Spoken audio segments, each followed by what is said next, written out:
All right, I'll say greetings to you this evening of your time as you create time to exist.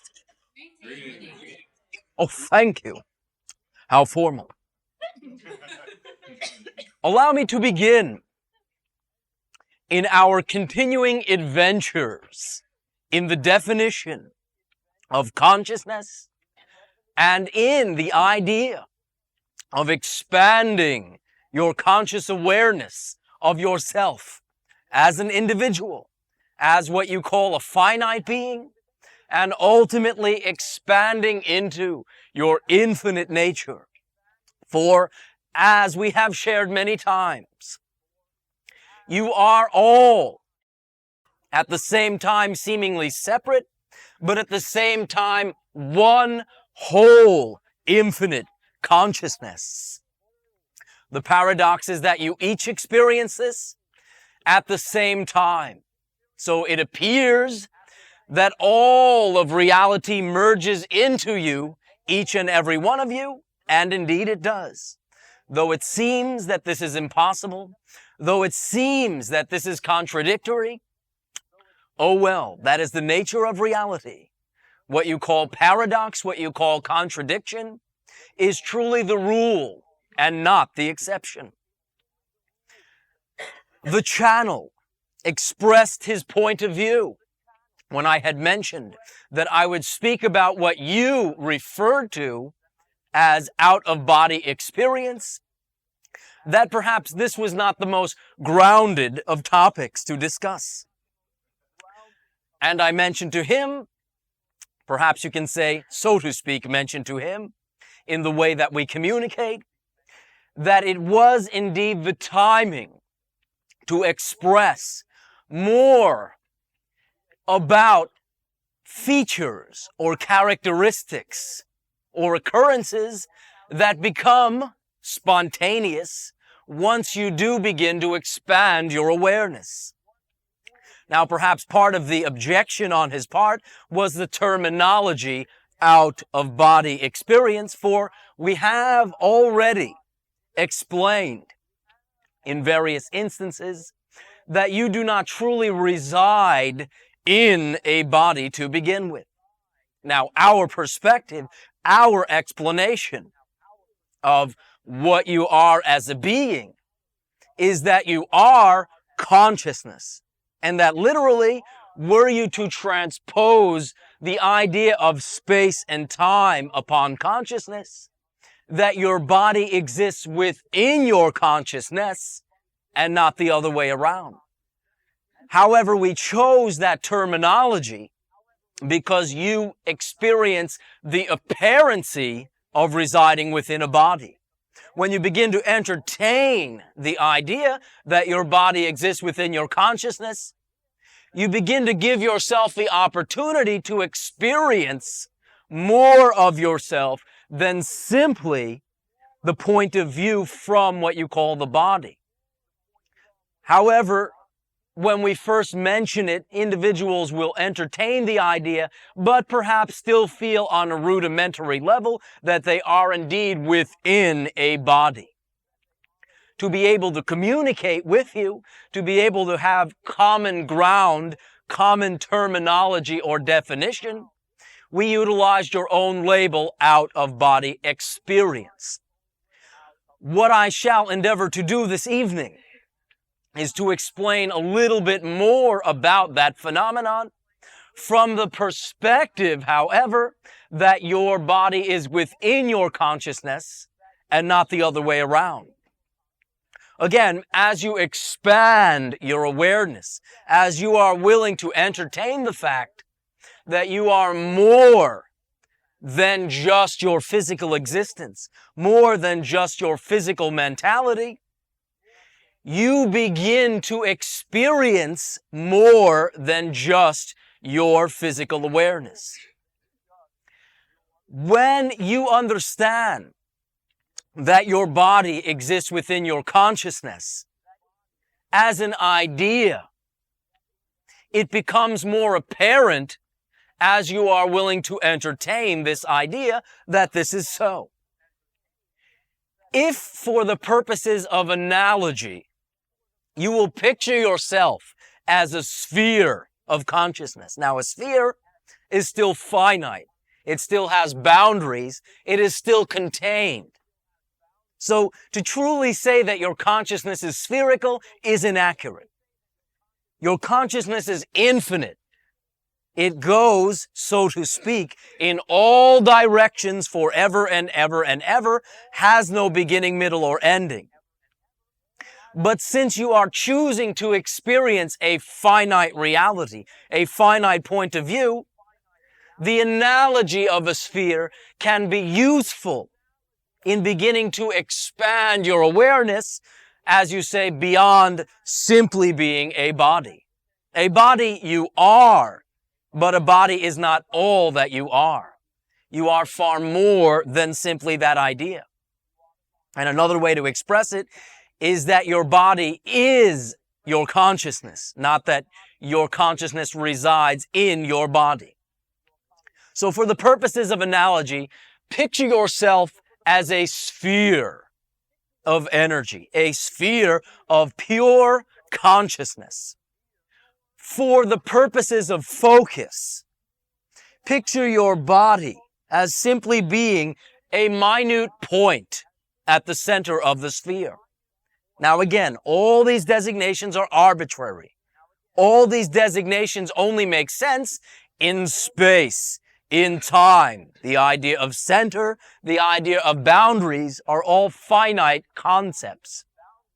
But when you begin to expand from pinpoint finiteness to infinity, perhaps it can be convenient to use some middle ground terminology.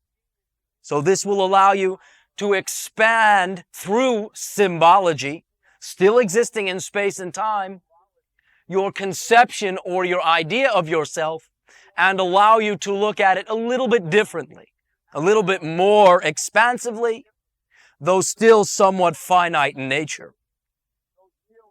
Now, experiencing the idea of yourself as a sphere of consciousness is something that you can do when you are, as you say, relaxing, alone, in your room, wherever, where you can perhaps close your eyes in a comfortable position and simply experience yourself as being larger than your physical body.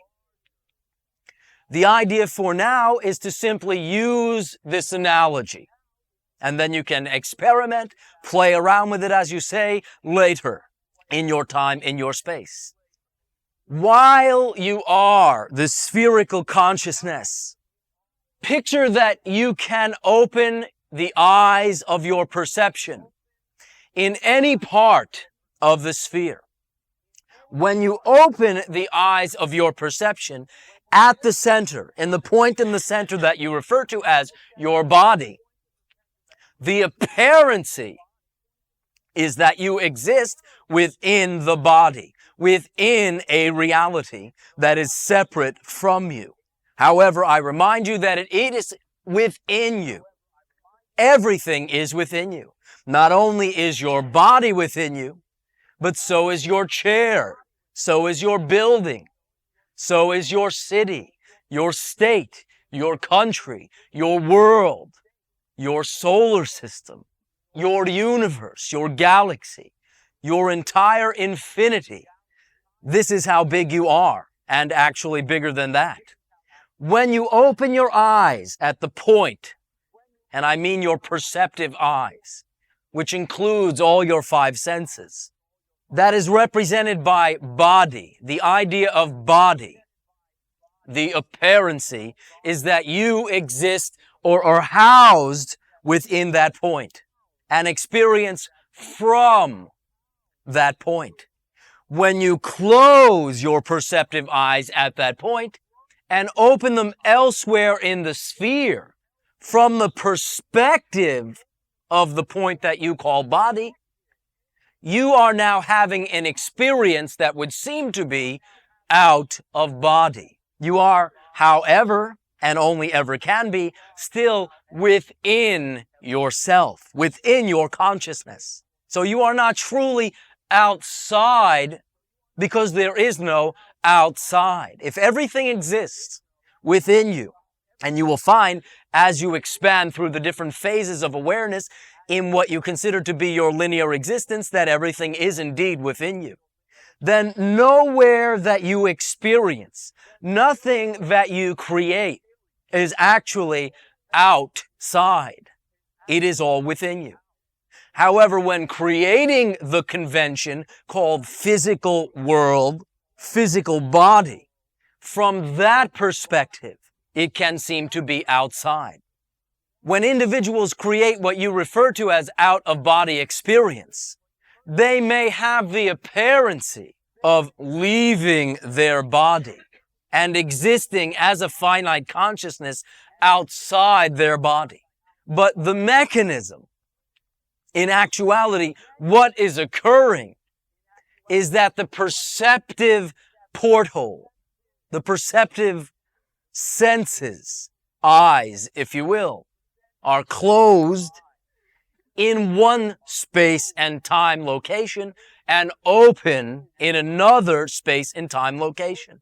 If you still define yourself as finite, it seems outside the body. Now, why do we mention this? Why indeed have we brought this up at all? The reason is as follows. As you begin to expand your perception of who you are, spontaneously, automatically, you will begin to have these types of experiences. You will find from this point forward in what you call chronological time frame that more and more individuals will come forward and speak of this phenomenon, and more of you who find yourself present in this room, but also who are even within your awareness, will begin to spontaneously have these experiences. It is, shall I say, a symptom of not only individually, but societally being willing to begin to expand your definition of yourself. So, by attracting me to explain the mechanism to you, it allows you to be more comfortable with what is happening. It allows you to choose to experience this from the perspective of curiosity, from the perspective of exploring more of who you are, and not from the perspective of fear and what you sometimes call downright terror. When you find this to occur, when you find an experience where perhaps you are aware, you are seeing, hearing, smelling, and perhaps look down and see your body, it is my suggestion that you simply relax into the experience. One of the perceptions that individuals will sometimes have when they create such experience is that they have physically died. Physically dying, however, is a slightly different type of experience than still feeling as though you have such a physical focus and seeing your body. If you find yourself feeling as though you are still looking through eyes, hearing through ears, smelling through your nose, and so forth, and see your body, I am telling you now, you are creating an experience where you are, and again, here is perhaps the proper terminology, shifting your perspective. And if you will allow me, that is what I will entitle this interaction, shifting your perspective. For you do not go from here to there, you simply shift your perspective and experience from a different viewpoint, all of which again exists within you. Now we choose the words that we use quite carefully to always remind you that you are the power. You are the energy through which you create your own reality. What you call God, what you call all that is everything and is you at the same time. It is sometimes a bit overwhelming to think that you have so much power, but nevertheless, that is one of the qualities that you may express as you expand. The ability to understand that you contain more and more and more.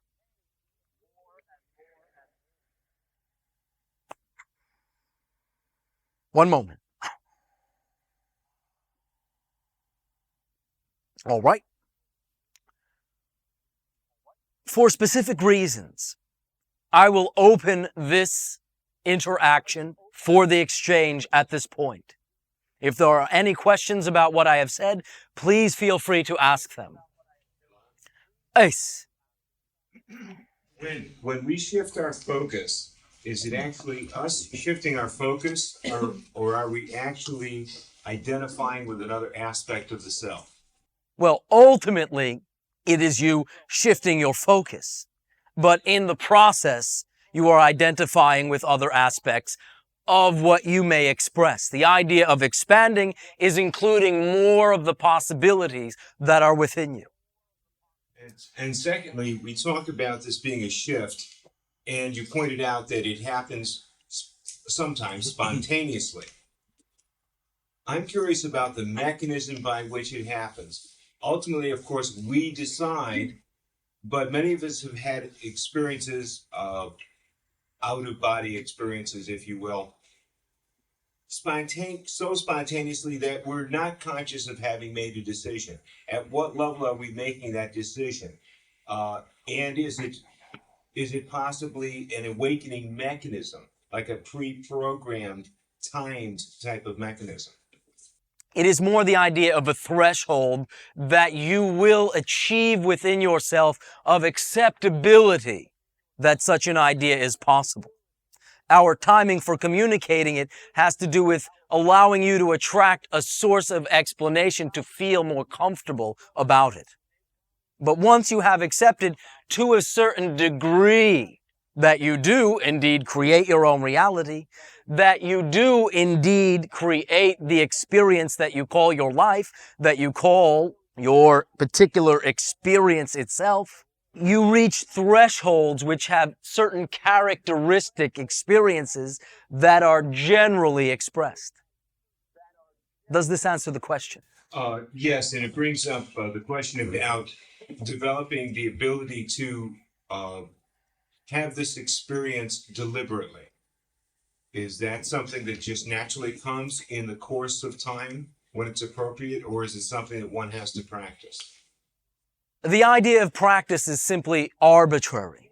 It is simply an individual saying, I am not ready to have the experience. If I create X amount of steps, then I will feel qualified and have the experience. Allow me to say this to make the following distinction.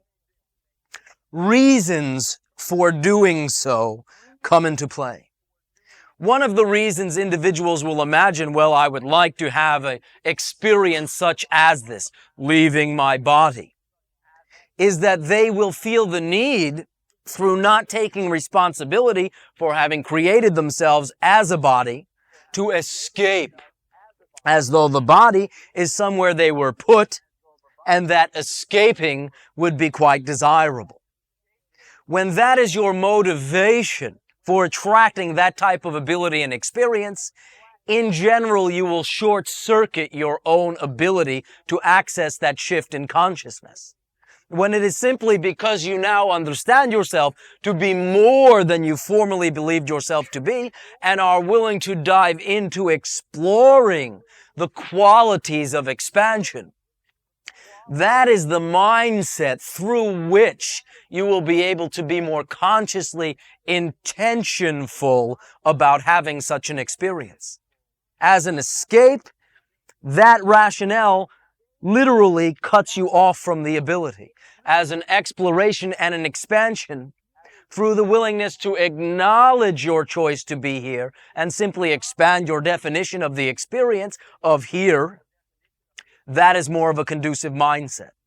The reason that we discussed the sphere and the analogy of closing your eyes at one place within your consciousness and opening them elsewhere is because that is the mechanism, once you have made the conscious decision to have such an experience, that will make it the easiest, the simplest. When you separate yourself down to parts and feel you must escape from one part and get to another, that is not conducive for conscious creation. Perhaps individuals will sometimes, even in that framework, create a spontaneous experience out of what you label desperation. But in that instance, the controllability will seem to be very minimal. When it is a matter of understanding the mechanism and having the desire to explore more of yourself, then it becomes more conducive to begin to do so consciously. So my first suggestion, if you are looking to have this experience, rather than simply being aware that when it happens, it's all right, would be to understand the mechanism and understand that is why you attracted me to explain it.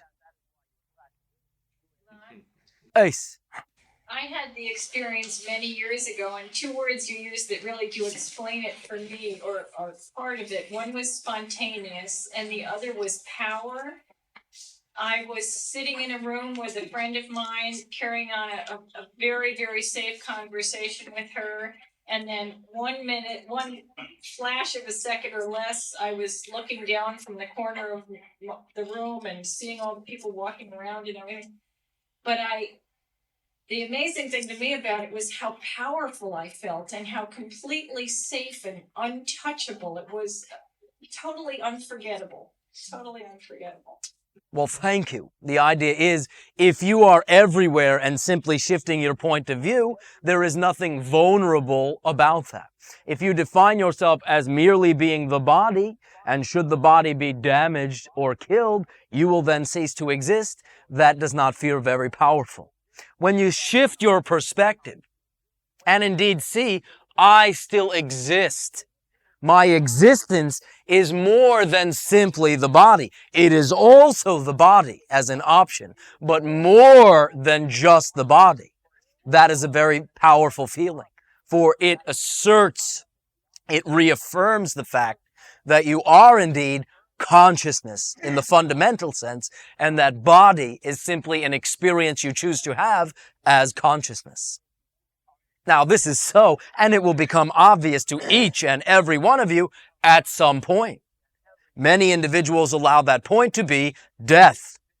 But the idea is now you have the opportunity to begin to explore more of your consciousness, more of your expanded nature, without having to take such a drastic step.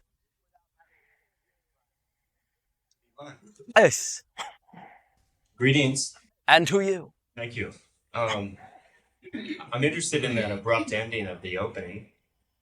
I was sensing that there was a lot of communication from others and that you had all agreed to end it there so we could kind of explore the rest. I want to hear your perspective. My perspective is that my communications with you are completely spontaneous. When I engage to converse with you, I have no agenda. I do not know what I am going to say. There may be a general agreed upon theme, but always will I sense what is happening in the moment, who is present, what are their intentions, and then what can I offer that will be across the board of most assistance. There was an abrupt shift in energy of those present at a particular point, perhaps partially due to simply being surprised at what we had discussed and how we had discussed it, perhaps partially being completely perplexed and not understanding a word of what I have said. And this then gave me the opportunity to open it up for what you call discussion, which in a sense is the continuation of the main theme anyway. Right, that makes a lot of sense. Thank you for that. It is, as you say, unusual that it would occur in this way, but this is an unusual topic for us to discuss. Elan? Yes. Are these experiences preliminary to learning to be effective in other planes of existence? And is the development of this ability somehow integral in our achieving our goals and purposes on the planet at this time and in the near future? It is not so much prerequisite to something else that you will do that is separate from where you are right now. It is more an enhancement of where you are right now that will deepen an appreciation for where you are right now to the degree that you may not seem to feel the constant need to be someone else, to do the next thing. It has to do with appreciation of where you are at, not assuming there is always somewhere else to go to. Do you understand the distinction? Yes, my question, however, addressed the more the perspective of being able to access information that's more directly accessible in other planes and other vibrational frequencies, being able to interact effectively with the beings who are native to that level. Insofar as they have a more expansive and more comprehensive view of reality than we're used to having in this limited third dimensional experience. That will not be the reason for the experience. The ability to communicate with more expansive consciousness may be a result of the choice. But you can, as you say, discuss things amongst yourselves and appreciate the experience individually, but also collectively. Your question puts in the assumption that you need something outside of yourself and are expanding towards it, rather than that you already contain it all and are beginning to express more and more of it. And as you do, you may attract other individuals that you can now relate to more fully. Who may not be physical. Who may or may not be. But in general, if you chose to be physical, your interactions will tend to occur with physical beings, with other individualized forms, or shall I say statements of consciousness that have chosen a similar exploration. There is no one out there you need to aspire to. There's plenty of company here, so to speak. But Elan, if it were to make you more comfortable in the experience and take away the fear factor, could you ask for help in that sense? Well, absolutely. And it wouldn't be against the rules, so to say. I mean, you wouldn't have the experience then because you might be too afraid. Or you could also have the experience, just ask for a little help. If you ask for assistance, there is always consciousness that is willing to assist. But always will they remind you that you are actually doing it. A master or a expanded consciousness that is truly self-realized understands that everyone also contains that ability and will be the first to remind you. So, Elan, Yes. I have a question I didn't get to ask. The times that I have so-called gone out of body via visions in my conscious awakeness, not my sleeping reality, when I came out of it, I came out into the world and I was almost high. I was experiencing this level of extreme joy and just this really placid, tranquil kind of state of mind. And what I'm interested in is how can we live like that constantly? Because going to that astral place or that so-called away place, it re-energized me, recharged me, it brought me back to this reality, feeling that. May I ask you a question? In describing this to me now, in order to describe it, how does it feel? That state of being coming back? Yes, describe that state of being to me. The feeling of it is what I did, tranquility. It is a place of peace, of just things look different to me. Colors are enhanced. Do you feel that now? A little. The idea is that simply placing your attention upon it, simply intending to recall it, brings it up. It is not something that happens that is outside of you. It is part of you, part of your experience. Okay, so without doing the so-called exercise of going out of body, I can just experience it by drawing it up. Is that what you're saying? Yes. By revisualizing what I've seen or what I've experienced based on one of my experiences. Or play the game with yourself of quote unquote remembering what it was like. In order to remember, you recreate it. And in our dream state, when we so-called astrally project, is that similar to when we do it in this reality? Your entire dream state is a shifting of your perspective and the creation of a seeming reality around it. It is very, shall I say, little different from your actual life. Your life itself, from the consciousness point of view, is a dream.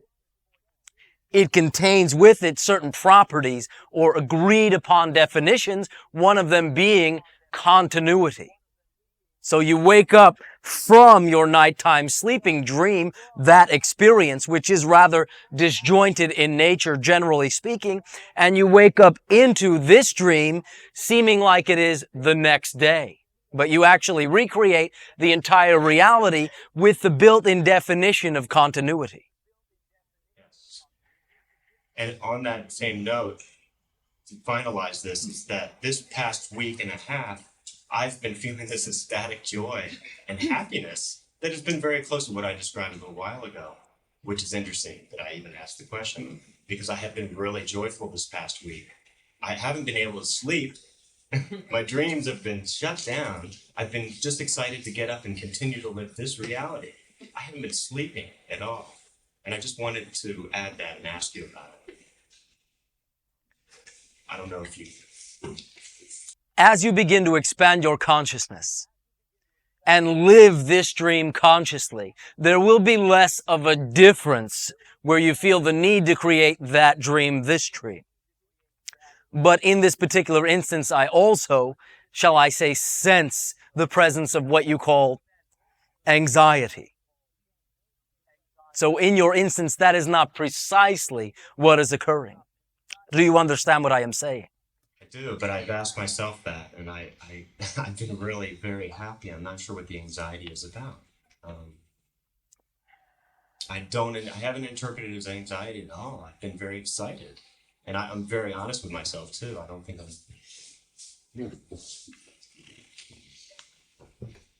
Is there anything else? No, that's it. Male. Greetings. And who you? I took this out-of-body class a couple months ago, and in that class we all relaxed, and I felt like this energy come up from my lower chakras, and I had a vision of a hole opening up above me, and it seemed like there was about 12 people that were reaching down, wanted me to, seemed like they were going to pull me up through. And at that point, I kind of had some fear that came through, and the energy went back down. Why do you ascribe that you had fear? I think because I heard of a guy, an experience that this person told me about, that he tried that one time, and he had a bad experience where he tried it one time and he went out of his body, and he didn't come back. He just kept going, and then he woke up in the hospital or something like that. So I think that I'm afraid that if I go out there, that I'll be separate from my body, and I won't know exactly how to get back. Or it just seems like an experience that I want to be able to prepare for it. What is your purpose or reason for wanting to have such an experience? To reclaim. I would say to reclaim our original powers, or attributes. If that is truly your reason, then what is the nature of the fear that in so reclaiming you could be lost? Well, I don't know. I guess maybe because of what this man went through. My suggestion is simply this. Allow yourself to examine once again your reasons for desiring to do so. Allow yourself to be clear about those reasons. Allow yourself to be aware of any nuance of utilizing the experience as an escape, and handle it. Discourse with it. And also understand the following. Creating an experience of shifting your perspective is not a matter of effort. It is a matter of allowance.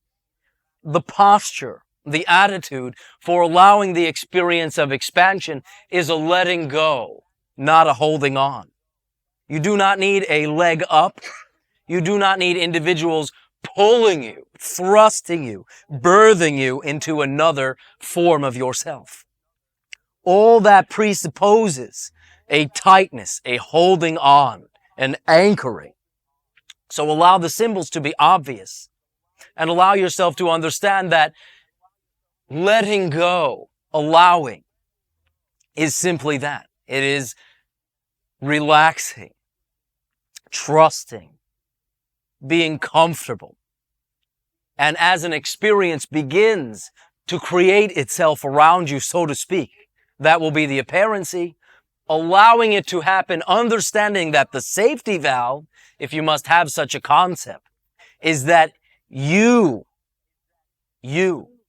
have the choice at any given time to shift your perspective once again, seemingly again back into the body, but again simply from one portion of yourself to another portion. The other individual that you are referencing did operate through a degree of wishing to escape, fear, and effort. That is the only general comment that I can make. I have another similar question related to that is, when you go out of the body, I notice a lot of people say, For now, simply to embody the understanding of what we are sharing, rather than referring it as going out of the body, refer to it as shifting your perspective.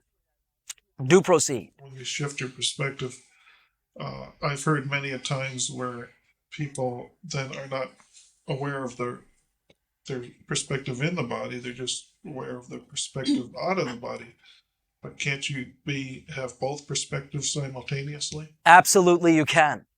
But that will be a different type of experience. It would not feel so much as the experience that we are describing. It would be more like an expansion with a simultaneous awarenesses of many aspects of yourself. In general, more than just two. Okay, so that's a different experience. Nice. The experience we are speaking of is the finite shifting of your consciousness from one particular space-time coordinate within yourself to another space-time coordinate within yourself. Finite focus generally can be defined as experiencing one thing at a time, one moment then the next, one particular object, one item, one idea. The linear finite presentation of consciousness generally takes that form. The moment you are aware of more than one thing, you are, perhaps you can say, less than finite. And that is a different experience altogether.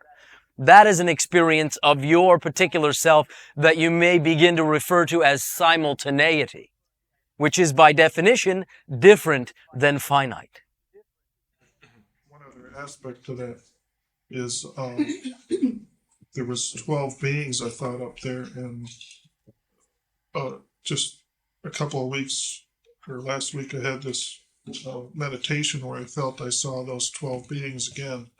In the meditation, there was a golden glow, and then through it I saw a panel of 12, and they called themselves the Galactic Federation. And is that true? Is there such thing as a Galactic Federation? There is such an idea, but what you are experiencing may be referred to as a societal archetype of your own civilization that has what you call very ancient roots, as well as what you would call extensions into the future as well. It has much to do with what you would call your mythology, as well as many of the archetypal substream ideas present within your society. For now, simply allow it to be obvious what it means to you at that moment, for that is what will be relevant to the experience in that moment. All right? Elan, I thank you. Female. you said that we have a choice of we're shifting our perspective. So can you explain if we wanted to shift our perspective and not shift it back into the finite point of the body, would that be death? And could we do that? Very tricky, the way that you have worded the question. In general, were that your approach, were that your perspective, you wouldn't have been endeavoring for the shifting of consciousness for the purposes of expanding your awareness. You would have known as you began that you were escaping, so to speak. So if that were your frame of mind, you would be, perhaps I will say, less likely, short of using impossible, that you would create that form of experience. Do you understand what I am saying? Yes, I guess my confusion is in what is the shift of perspective, or isn't a shift? Is it not a shift of perspective when one dies? Dying is more a simultaneous expansion, where you still will experience yourself as a singular being, but you will not relate strongly to what you call pinpoint consciousness. So again, you will have the experience of containing the reality that you used to believe you existed within, more than remaining finite in another location. Now, it becomes somewhat difficult to explain because you still do maintain a singularity of yourself as a singular consciousness, since you are still very strongly, shall I say, identifying with what you would call earth plane human experience. But it is more of an expansion, more of the idea of a simultaneity expression than a singular shift.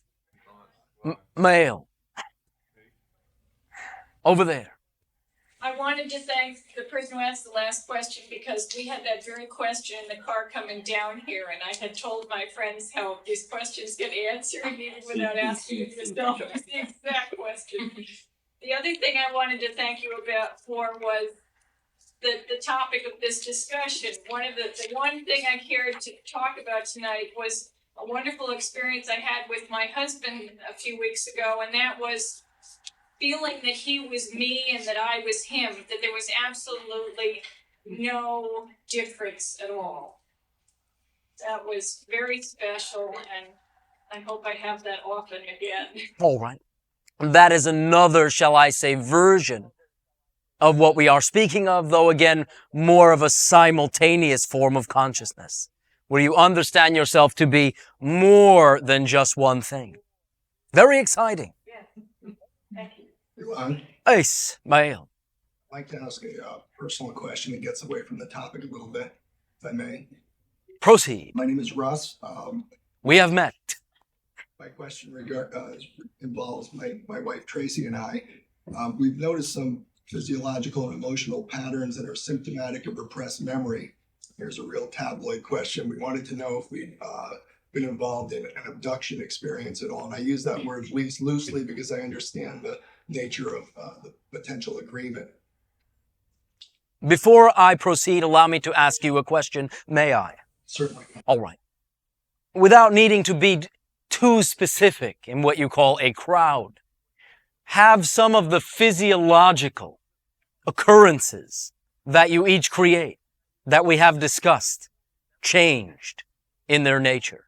Are you feeling better, as you say, in your vernacular? The physiological changes haven't really improved to the point where, we're completely happy with it. Have you seen a difference? Oh, absolutely. Have you created, through the awareness of things that we discussed, a difference in your approach? Certainly. Have you found an improvement overall? Yes to all those questions, but I think that it's more of a nagging curiosity now, which asked me this poignant question. Allow me to place the answer in the following format. Though you are in position for a certain style of contact, it is not the physical contact that you are speaking of. The astral. That designation is purely arbitrary. Allow me to simply call it consciousness. But it is in no way what you would call zeta experience, and it is in no way the reason for the creation of the symptoms that we have discussed. Otherwise, we would have mentioned it before. Thank you. Is that all? Yes, for now. Sorry. Male. Yeah. Oh, are you a male now? No, sorry. I had thought that perhaps you may have shifted abruptly. Do proceed. Greetings. And to you, good day. Before we proceed, allow me to ask you, Was it what you expected? The topic here? The way that it was explained? Not quite. I didn't really know what to expect. I've heard you talk about this before, seeing ourselves in the middle of a sphere and opening our eyes other than the center. But I wanted to ask you some more specific questions. All right. Do proceed. To me, by the way, it was the first time. Okay. I went to a really interesting seminar this past weekend put on by John Mack and one other person. John Mack is the person that studies a lot of UFOs and stuff from Harvard. Understood. And it was a seminar about the holotropic breathing developed by Stanislav Grof. And the way that it worked is each of us went into like a 2.5 hour meditation where we did deep breathing to very intense, loud music. And it was supposed to bring on these kinds of experiences. And many people there had really kind of fantastic trips. The lady that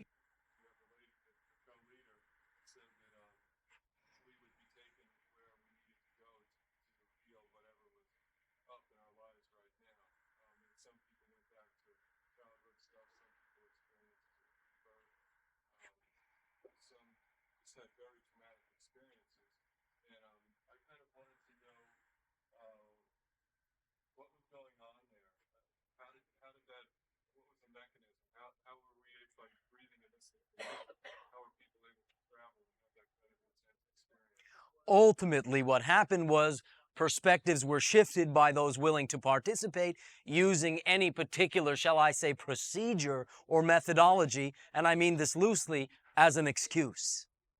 It isn't the procedure, it isn't the process in and of itself that creates the experience, but sometimes that is what an individual will create to allow themselves to create a threshold of believability that such a shift is possible.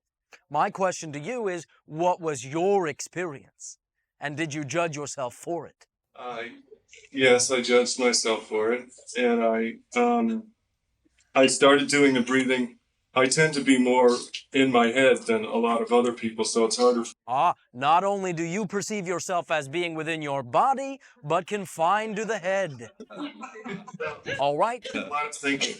And anyway, I started doing the breathing, and I wasn't really sure what to expect. And then after about a half an hour, maybe even an hour, my chest started to tingle and my arms and hands started to tingle, and I started to feel really weird. And at that point, I felt like I had to go to the bathroom. So I got up and went to the bathroom and interrupted the experience. And I wasn't able to fully recapture that again. So I assume that you then judge yourself, yes? Or kind of failing or being afraid to go. I had a dream the night before that the message was I was afraid to go into the unconscious. I didn't want to be tipped over out of a boat into some water, and it was kind of some resistance to going into the unconscious. All right. Well, you bring up an excellent point, as I always rely on all of you to do in one form or another. Judgment, the lack of complete unconditional self-love, is not exactly the most conducive atmosphere, is not exactly the most conducive approach to being willing to expand and experience more of yourself. In other words, if you create any level or degree of what you call disgust about who you already define yourself to be, you will not be so likely and willing to want to explore more of that being. So your willingness to use this as a fulcrum, as a lever, if you will, to allow yourself to completely be who you are, to love yourself for who you are completely and unconditionally, is what allows you to then be more likely to allow yourself to explore more of yourself. Does this make sense? Yes, it does. All right. Now, as we had discussed, perhaps you can say in a linear way, last interaction, that can simply take the form of just doing it. In other words, to use your example, saying to yourself, all right, I judged myself. I had an expectation. I did not create according to my expectation. But so what? I still love myself, and I will not use this as evidence for anything else. Also, now that I have more of a grasp of what the experience is and why I may wish to have it, I know that I need to love myself in order to have it. Then you can decide whether you wish to continue to stand in your own way or to let yourself by, so to speak. But do understand again that judgment is not allowance, is not letting go. It is a very tight holding on. It is a very contracted form of consciousness. Well, as I went on with the experience, I didn't have something as intense, but something else happened that I wanted to ask you about after I came back in like the second hour. They were playing this intense music from the mission, and it was like some choir sounding music or whatever. And I just spontaneously started crying and feeling a lot of intense shame, like that I was some bad sinner or something from, a few centuries ago or something like that. Like really, that God didn't love me or something like that. The reason I bring this up is because I'm trying to surface any beliefs that don't serve me, that prevent me from creating. All right. And now that the belief has surfaced, and each individual may contain their own variation of such an idea, from very mild to very intense, what, with the tools that you have at your disposal, can you do right now to transform that? In other words, if that's who you were, and allow me to simply say, since you have all lived many thousands of lives, you have all created that mindset at some point. If that's who you were, but that is no longer who you are, what is the difference? If that's who you were and you feel that you are still like that, now's the opportunity to forgive yourself. Which do you choose? To forgive myself. Did you do that? At the end, I did feel very peaceful. I felt peaceful after the thing. But the question I had was if there was still some underlying lack of self-love within me that I wasn't aware of that was kind of like controlling me. Very easy answer. You tell me. Do you wish, understanding anything is possible from this moment forward, and all of it is determined by your approach? Do you establish right now that you still create this or not? This is how conscious you can be about choosing to create your reality in each and every moment. Consciously, I say no. Consciously, I love myself. All right. If you truly then made that decision, what form would acting that way take? In other words, when these considerations come up, having made the decision to fully love yourself, how would you handle them? I wouldn't judge myself. Or if you did, what would you do? Forgive myself. All right. Is that difficult? No. Is it too simple? No, it's not too simple. It's just sometimes it seems I don't seem to get it. All right. Allow me to address this in the following way. And this applies to all of you in any situation. Literally speaking, from the perspective of the most accurate way to describe the way that you create your consciousness. You create yourself in each and every moment completely. What you consider to be the last moment has no effect on how you create yourself in this moment until you plug in that definition. So you have the opportunity to decide right now who you are, no matter who you ever perceived that you had been. Therefore, what this is leading up to is, technically speaking, literally speaking, there is no such thing as remnant. It is a recreation in the moment, dragging that definition into this moment. Now, being made aware of the fact that nothing is remnant, does that take some of the pressure off? Does that allow you to understand yourself that much more clearly. Yes. To understand that, no, what is happening right now is not a remnant behavior of me not loving myself. What is happening right now is me choosing right now not to love myself, and perhaps using that history as an excuse. I understand that. I just wish that my default mode could be unconditional love. Well, if you wish, that implies you are not making the decision right now, that is something to acquire, that is a frame of consciousness to get to because you're not there. And that is not the positive decision in the moment, that this is who I am. I am unconditionally loving, period. And no matter what thought comes up, this is who I am. There is no remnant. Perhaps what you are experiencing as a remnant is not being willing to be that assertive with yourself, to restate who you are, to realign to your positive decision in the moment. But now that you are aware of that, you can do it from this point forward. Okay. I wanted to ask more questions about out-of-body experience. All right. Why, when those people went on the trips that they took and went to places, the lady said, you'll go to a place, and her name was Honey K or something like that. She said, you'll go to the places where you need to go to heal. What? And sometimes when people do past life regressions, they spontaneously go back to a specific past life.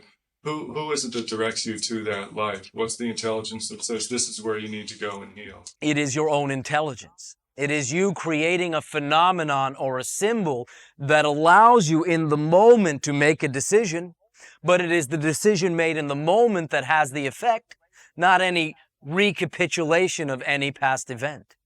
So you can do it that way. You can use whatever symbol you will attract to yourself to make yourself aware of it. And you can create a lengthy process to clear out all the remnants. Or you can simply understand that what I am saying describes the mechanism and gives you the opportunity to not need to create a process, but simply create an experience. Even shifting your perspective. You do not need to create the idea and awareness of yourself as a sphere, your body in the middle. That is simply a perspective to allow you to redefine your definition of yourself so that that experience will make sense from a more empowered perspective. But there is no process necessary. Only what you feel that you will require to convince yourself to express your power in the moment. And your power is the ability to shift at any given moment. It is also the ability to be aware, consciously aware of your surroundings in the moment, which if you are truly committed to, may necessitate being in the body perspective and not escaping to somewhere else. Well, can you, I'm leaving for St. John tomorrow morning for 2 weeks down in the Caribbean. And I want to like a spiritual retreat at the Omega Institute. And I want to do some of this kind of meditation, and maybe if it will have value in terms of me having a more fulfilling life, I'd like to do some of these exercises down there. So can you tell me or give me some specifics of how I can induce this kind of state, since I seem to be kind of resistant to it? All right. First of all, address what you consider to be your resistance, because resistance is friction. Resistance is effort. Resistance is this is pushing, so I must pull. That is not conducive to shifting your perspective. So first of all, whatever symbol that you create, that your imagination presents as a symbol for letting go, for ceasing to exert, for relaxing, begin with that. Then, understanding that because your consciousness is infinite, you can begin to expand your experience into more of that space, so to speak. Allow any spontaneous experience that comes up through relaxation, through allowance, with no agenda, to simply allow you to try on more of your consciousness. You can use the idea of the sphere, you can use the idea of the point, but not with any insistence or rigidity, because again, rigidity is effort. Rigidity is confines. Allowance is letting go and simply being, again, more of who you are. So perhaps finding a comfortable position, allowing yourself to simply be, allowing yourself to feel yourself spreading out in all directions. And then at some point, if you are invoking yourself to open your perceptive eyes, do so and see what you see. If you see something that is as blatantly physical as looking for your eyes, so be it. If not, allow whatever experience occurs, whatever image occurs, to be valid.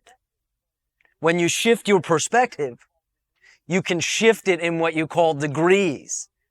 Allow me to give an example. When individuals are, as you say, relaxing, about to fall asleep, they achieve, so to speak, a state.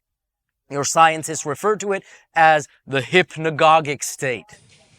Sometimes this is described as body asleep, mind awake. But however you choose to define it, it is the experience of images which seem real, which seem complete, which seem like experiences, but nevertheless are somewhat phantom-like, fleeting. That is a shifting of your consciousness. That is an example of a valid exploration and experience. It is what you would refer to very literally as, and again, in your terminology, an out-of-body experience. It is beginning to soften your focus, to allow your point of view to include more of who you are. Are you aware of the experience I am describing? Yes, so I haven't really had it. All right. Have you ever not, upon falling asleep, had certain fleeting images come to you? Yes, more. It happens to me more when I'm waking up. I'll feel like I'm in a dream. All right. But they are not necessarily as solid or as vivid as what you see through your waking eyes, yes? No, yes. All right. I'll make the allowance for those degrees of experience. And do not insist in what you call all or nothing. Okay. That is my complete suggestion. Relax. Okay. And I have one last question about past lives. Is there a value in me doing past life regressions, and how should I do it, and what life should I look at? In my opinion, if you are doing it to identify remnants, it is a distraction. It is allowing you to create new excuses for not being fully who you wish to be. If you are doing it truly for exploration, that is different. But in my own assessment of the asking of the question for you, it would seem like you are taking the first approach. As you begin to expand into who you are and have an experience, you very well may spontaneously have what you call a memory of a past life, whereby in a particular moment in that life you had a similar experience. That is different. That is simply an enhancement. That is simply a bleed through of where your experience now is relevant to that experience. That can be quite positive, and you can learn from that in a positive way. Again, if you are using it to identify something that you are doing wrong, or that is wrong with you or wrong in your life now, you are actually creating that now once again, and it is more of a distraction in that way. So use it, if you insist on using it, to revel in who you are, rather than to explain shortcomings. There are no shortcomings, there are no remnants, if you will live that way from this moment forward. Well, the thing I was thinking about was fear of commitment to relationships, fear of commitment to getting married or something, and thinking that something might have happened in the past that would make me afraid of that. In understanding that you have lived thousands of lives, you have created lives where there have been commitments that have been fulfilling, where there have been commitments that were perhaps made through lack of integrity and then had the corresponding results of that. All of it is there. So choose who you are now. Decide who you are now. purposefully, consciously. Make that decision if you choose to. Trust that and act that way as we have discussed. And everything else will simply be icing on your cake. Ace. I need some help in, I was going along quite nicely in my life in a very outer motivated way. And my body said that's enough and got very sick. And I now experience a great deal of pain. I've worked really hard looking into myself and working within myself. And I'd say I'm about 90% there in alleviating that pain, but I'm not totally. And I need some help and maybe help me figure out what's blocking me from doing that. What are you presently experiencing? And anyone who is, as you say, listening to this, simply insert, if you are creating what you call pain, your own pain, and the explanation will work across the board. Do proceed. The pain, you want to just describe the pain? Ace. What is it that you continue to experience, the so-called remnant 10%? Shooting pain in my bladder. All right. I'm up every hour, day and night, going to the bath. What is your understanding of this? My understanding is the medical community does not know why. They think it may be neurologically based. My personal feeling is that it had to do with all the stress that I was putting myself under in my line of work, and I stopped all that.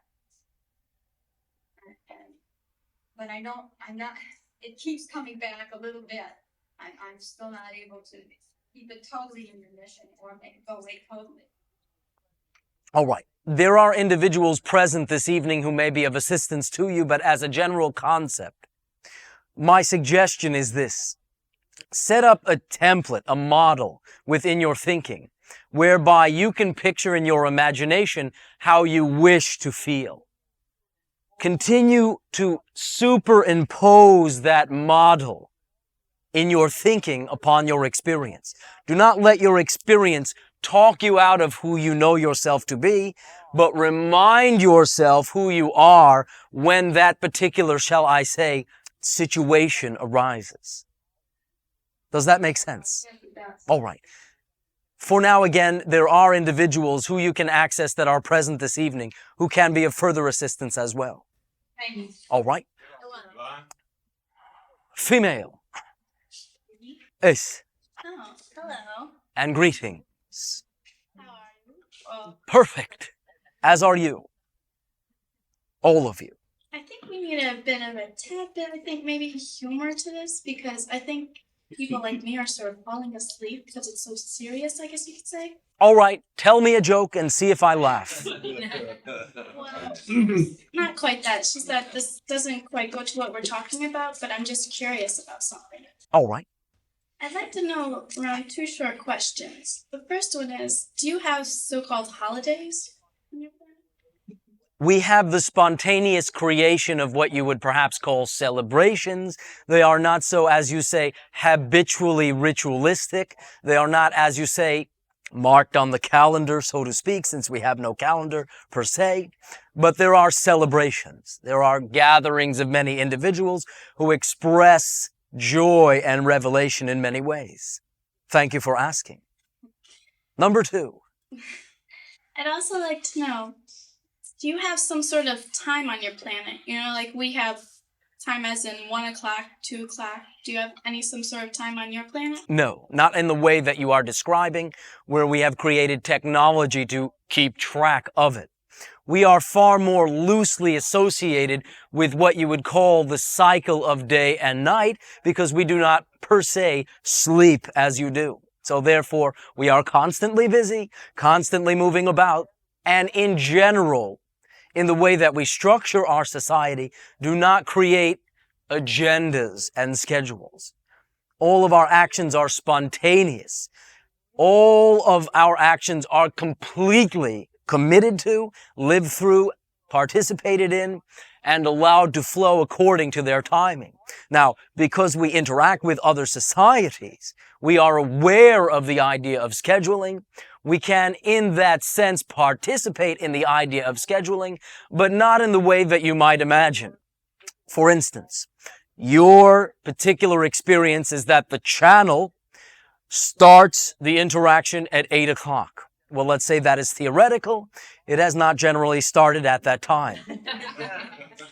It is not that on my end an alarm goes off and then I am sitting waiting for the channel to sit down, finish talking, and then I can speak. I simply go about my business. And then I am aware when it is time on this end and circumstances have played out in a particular way on this end. Now is the time. I will then participate in the experience in whatever way I will, many times lying down in a state of repose, occasionally sitting, occasionally interesting enough, going about my business and simply having an afterthought, which can translate into a long transaction on your end. But in a sense, I am not bound to a schedule. And when it comes up for me, no matter when, it never interferes with what I am doing because it is part of the coincidence and synchronicity of my experience. Since I trust everything that happens when it happens and would have nothing else happening but what is happening in a given moment, it always seems to occur for me just when I had a moment. So there is the idea of everything still working out. We can, shall I say, play with the schedules of other individuals, but so loose is our attachment to timing, to time, to clock time, that my experience is never that rigidized. Does that make sense? In the way that you have structured your society, there still is, shall I say, the necessity to stay in agreement with what you call clock time because your society so structures itself in that way. But within the confines that you create of clock time is a lot of leeway. And you can begin by simply being more spontaneous, keeping your agreements and commitments of schedule. But as you are more spontaneous in between, you will find everything will loosen up. And your whole idea of schedule will, shall I say, transform itself to be far more spontaneous. And I thank you as well. At this timing, we will pause for a short break and resume contact in 10 to 15 minutes of your calendar. All right, I'll say, before we continue, a request was made to lighten things up.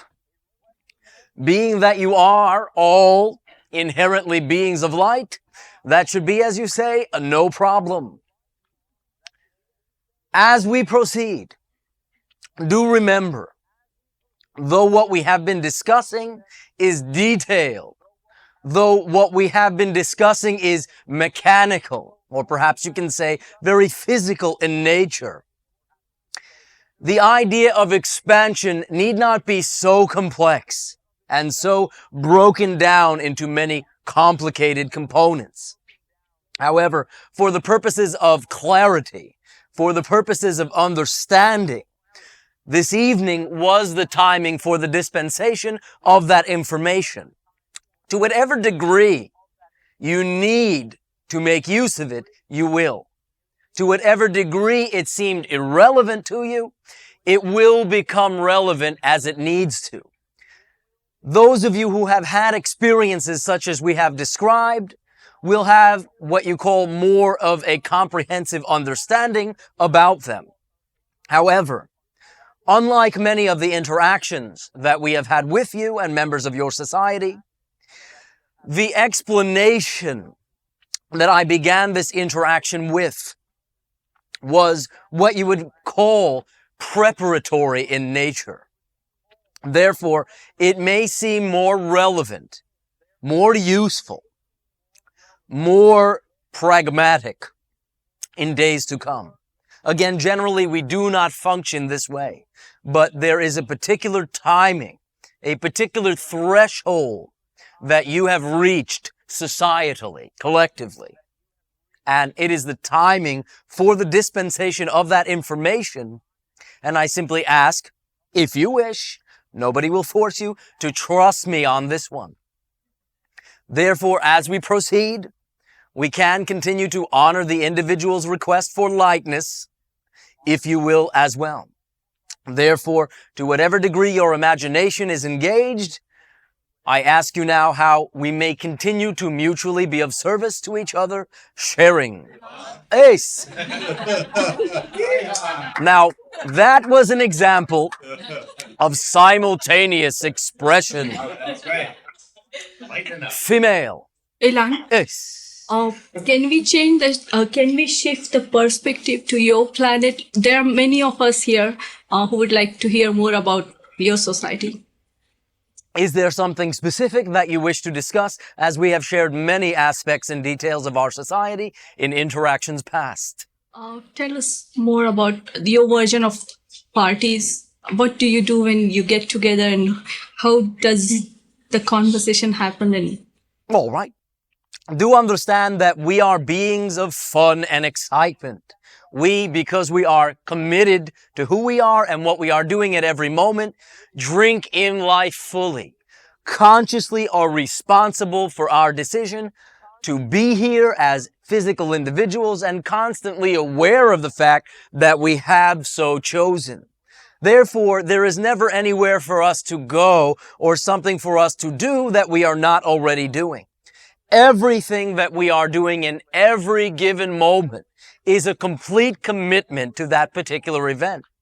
Therefore, when we, and I will use your terminology because we do not make such a distinction between living and celebrating, when we party, we really party. There is the idea of what you will sometimes refer to as singing or something similar. We do communicate what you call telepathically, though we still do contain what you call the idea vocal cords. Therefore, singing, or our version of harmonious expression, can take the form of making sounds, tones, pronouncing ancient words in our language through the vocalization process, but it can also be a harmonization on what you would call, again very loosely, a mental level. Because what you call thought is also a vibration, and we can empathize with each other to the degree that we identify with each other so strongly that we know what each other means, literally by creating our own version of what the other individual is intending to communicate. We have created the ability to harmonize thought in a way where we can experience and appreciate the harmonious layering of our, shall I say, thinking process in concert. So what you would refer to as singing or harmonizing can take a vocal form, but we can also have what you would perhaps refer to, I use the term very loosely, a thought concert. There will not be so much the idea of performers over here, audience over there. More like a spontaneous gathering of many individuals and what you call the juxtapositioning, the transpositioning of different groups of individuals, so to speak, chiming in where, as you would say in your language, the spirit hits them. The compositions that we create in such gatherings, again, are quite spontaneous. Though they will seem to take a form that you would consider to be structured, they are not, as you say, notes on the written page. And although could be reproduced precisely, perhaps another time, this generally will not be how we approach things. In other words, we do have some what you would call remnant songs that may be sang more than once in the lifetime. But generally speaking, our compositions are one-time events. We do it, we experience it most fully, completely committed to that idea, and then move on because that's already been done, so to speak. So there is not generally the repetition of a particular idea. Now, there are exceptions to this. If in what you would call thought concert, there is a particular moment where the alignment of thought patterns is such that it brings an experience of joy that resonates throughout the present population, we may choose to recreate that portion of the composition again consciously. In other words, if it feels real good, we might do it again. But in general, not in the same order. For it is the idea of the spontaneity, what new way can we express ourselves, that brings us joy more than the idea of recreating a particular idea. Therefore, even if we were to create a particular thought chord a second time, it would still be a new experience to us. Is there dancing? Ace. It can be similar to what you would refer to as dancing on your planet, though it can also be far different, for we are not confined, literally speaking, by what you call the gravimetric field of our planet, gravity. So it adds a dimension to the idea, to say the least. Also, because we very easily shift our perspective, we can literally, and again, to whatever degree your imagination will create a version of this, you may understand it, dance with each other's essences, what you call from a shifted perspective from the body. So bodies can dance with bodies, thought forms can harmonize, but can also move in juxtaposition in time and space to also be dancing. Dancing thoughts, singing thoughts, so to speak. Can you try some on us now? How was it? Really cool. You want to put a little sound to that, please? What I have been expressing would not be vocal, and there would be great resistance in the channel to cooperating with me. We also do not have what you refer to as stage fright. You have no stage. Life is the stage. Sounds like you're hedging. All right, if you wish. Elan? Ace, female, then male.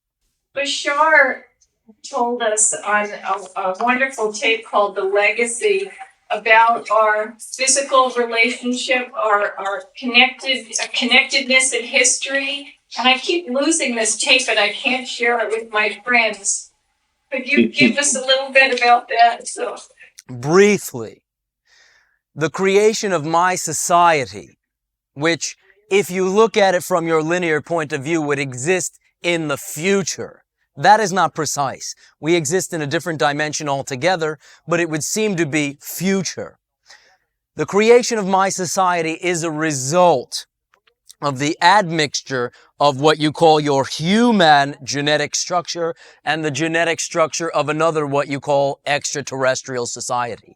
In that sense, we might be loosely referred to, though we do not look at ourselves this way, as a hybrid society. Therefore, very literally, I am as though your child or children talking back to you. Is that what you are asking? Yes, thank you very much. Oh, I thank you, male. Elan. Oh. Elan? Ace. Go ahead, Tony. Thank you. Getting back to out-of-body experiences and similar such experiences. All right, under one condition. Oh, I'll be very. Keep it light. Oh, I'll keep it very light. All right. While in the most expanded sense, I know that I create my own reality and that I always make the decisions. Oh, here comes a big fat finite butt. In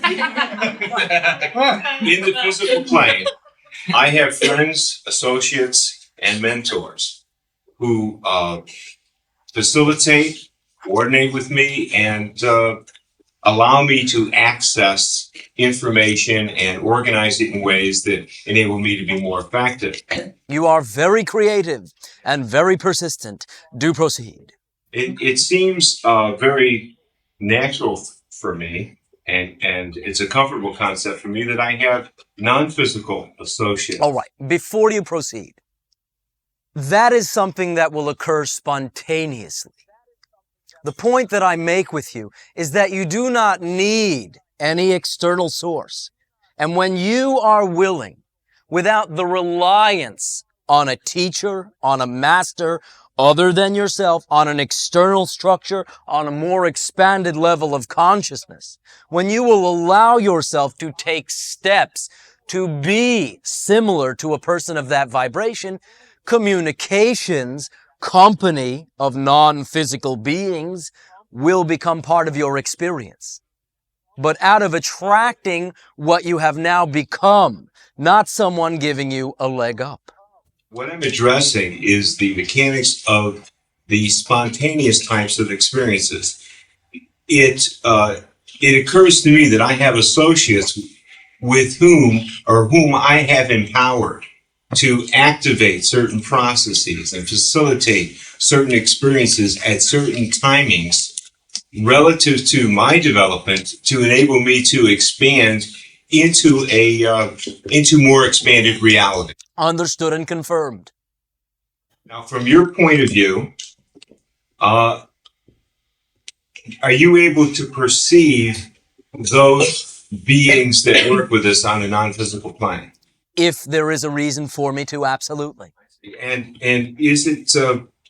It's my understanding, it's my belief that these people are working behind the scenes and are responsible in triggering or putting into place mechanisms to allow for these spontaneous out-of-body experiences and other type of paranormal experience. All right. And for those present in the interaction, if you have pondered the idea of spirit guide, angel guide, light being guide, it would fall into the category that you are saying. It also would describe the situation that this gentleman experienced, where he had 12 people helping him into the experience of the out-of-body experience. Is that not so? In a sense, in that particular instance, there was more the foundational supposition. In other words, he supposed that he needed the help.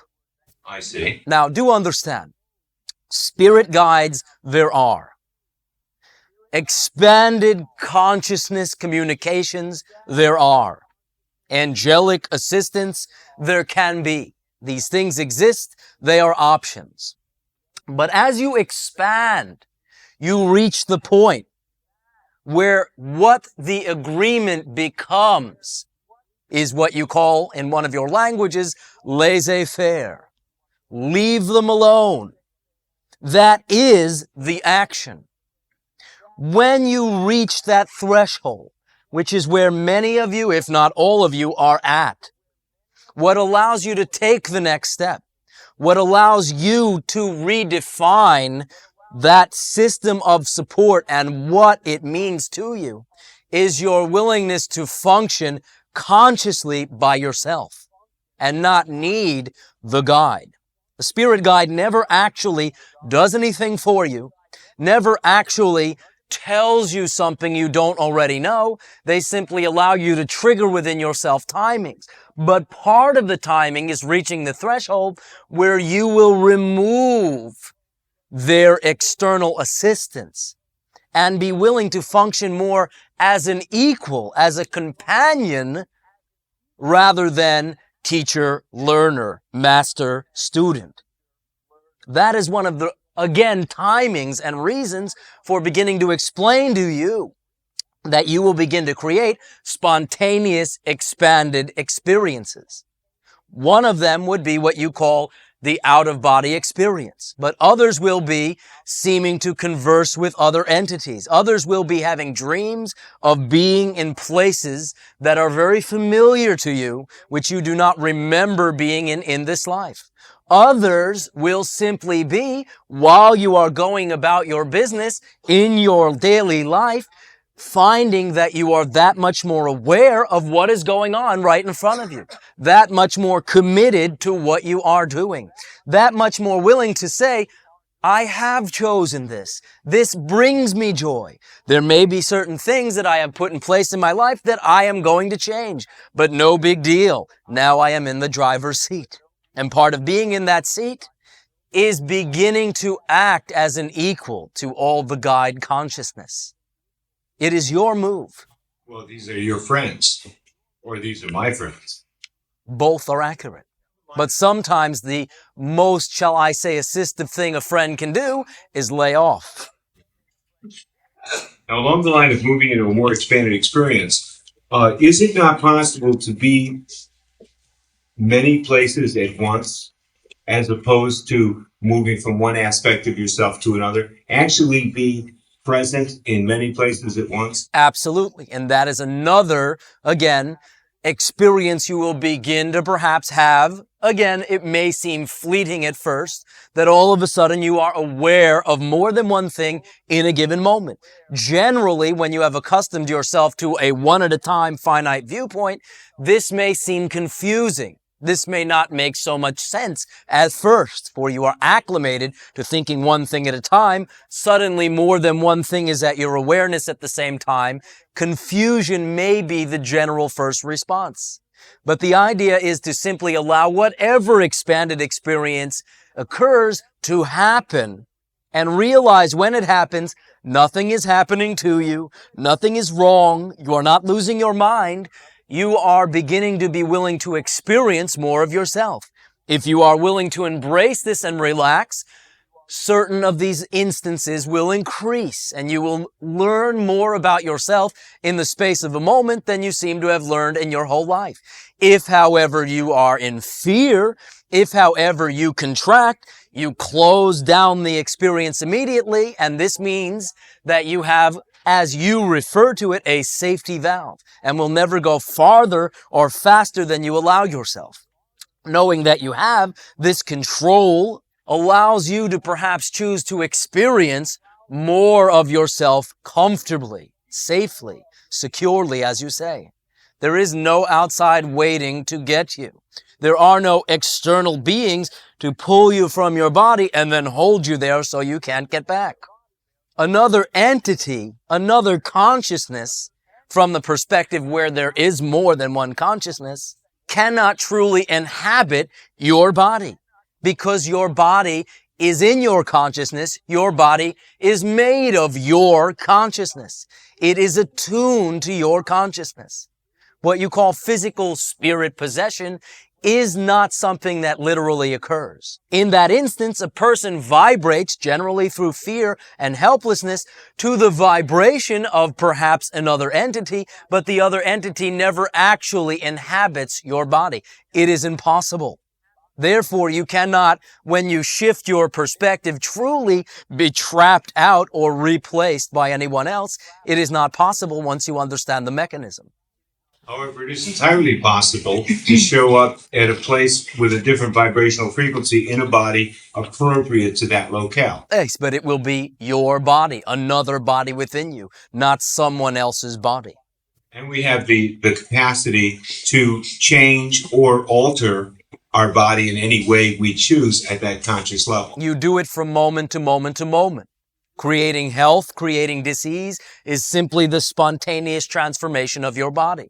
Because your body exists within your consciousness, it is always a reflection of something that goes on in your consciousness. If you are creating discomfort and pain, there is something within you that, should you decide to shift, then only can the body fall into place.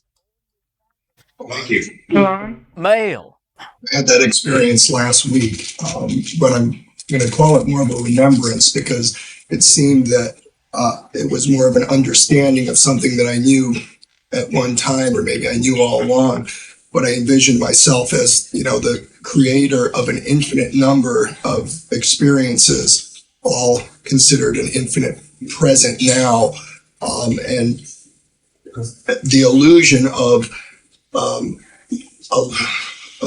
aligning those experiences in a linear fashion so that we would feel that we're experiencing it for the first time.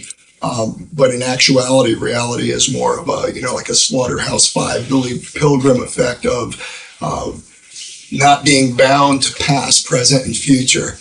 I'm wondering, is that the sort of remembrance or the sort of experience that we're talking about tonight? A sparkling example of but one of the many options for how to experience more of yourself. And I thank you for the example.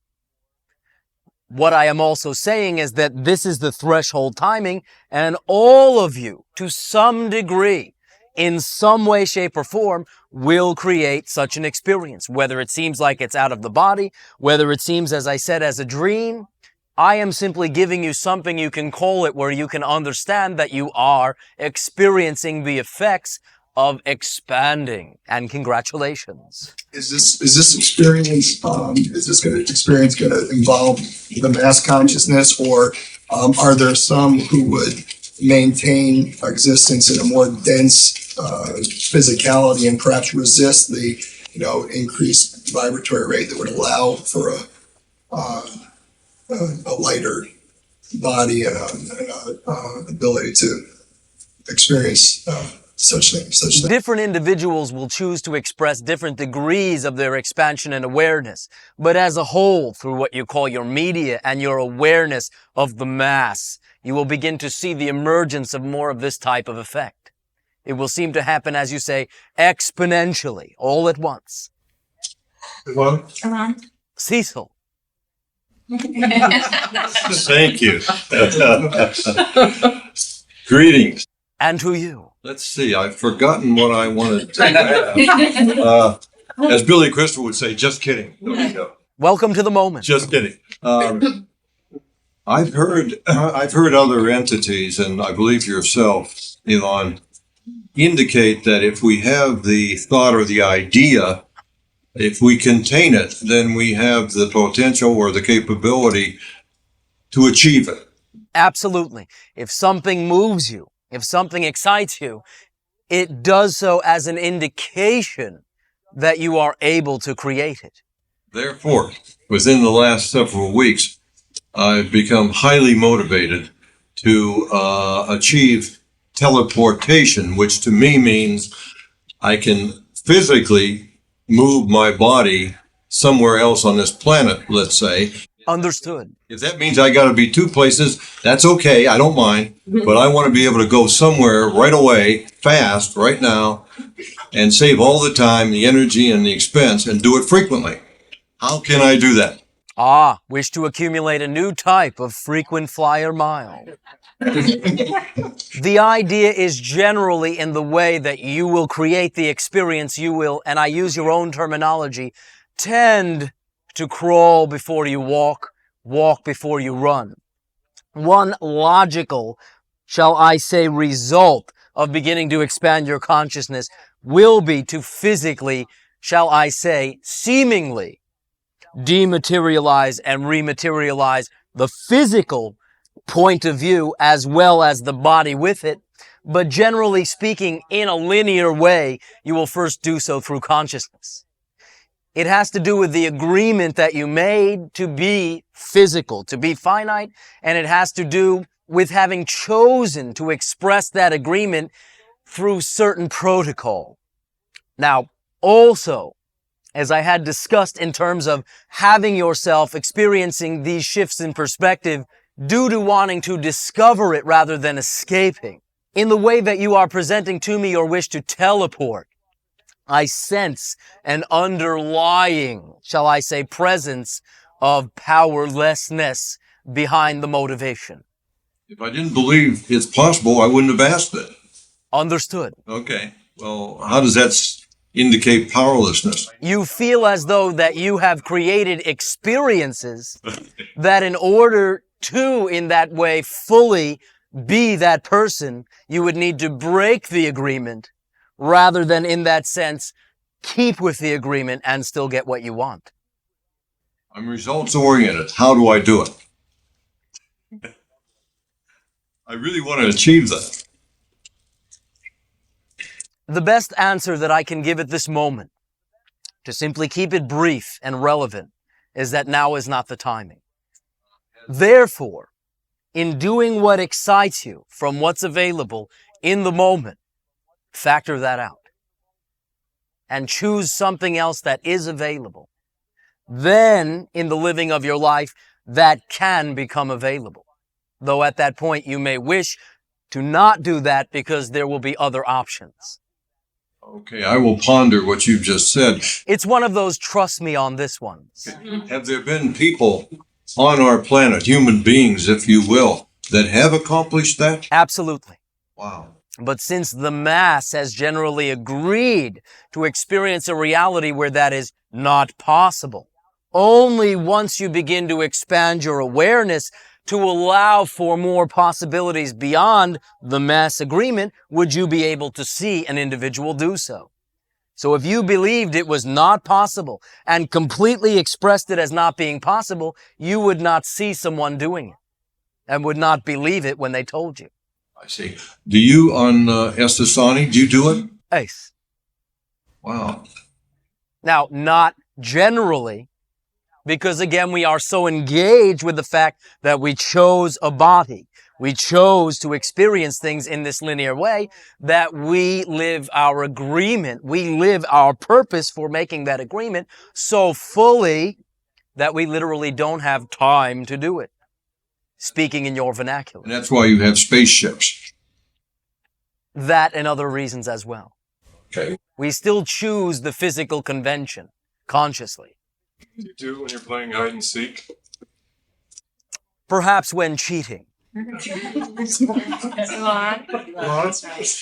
you very much. All right, just a joke. We do not cheat. Ace, we do sometimes spontaneously change the rules. Ace.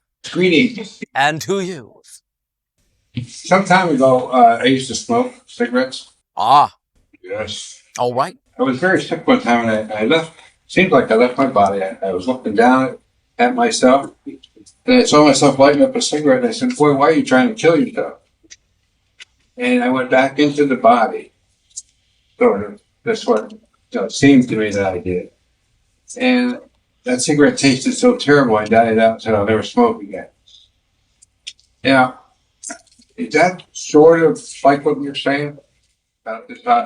Well, in a sense. I view out of body. But now, I saw a different perspective. I saw myself like I never saw myself before. I saw myself killing myself. That was something I would not look at. On one level, as you created levels at that time, you did have a strong desire to give yourself the reason to transform what you call that habit. Okay. In that particular instance, you allowed yourself to do so in a creative way, shifting your perspective to see yourself as others might see you. That is not exactly the type of spontaneous occurrence that we are mentioning for the reasons that we are mentioning it, but it is similar. You did utilize a shifting of your perspective to enhance your awareness. Some time ago, we had a conversation about astral projection in sleep at night. And I wanted to swim with the dolphin. Now, the instructions that you gave. All right. First of all, we generally refrain from the terminology astral projection. Okay. For that particular point of view, though valid and certainly experienceable, does put a majority of the reality outside of yourself and still denotes starting out in a body and leaving the body into some other realm. Now, from the perspective of how we are choosing to define your reality fully and empowered, the astral realm, as you label it, is you, is within you. So perhaps that was not the terminology we used, although that's how you filed it.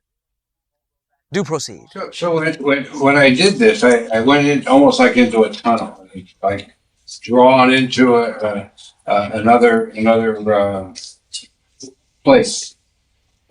And I saw the dolphin swimming, and I saw others swimming, and I was there.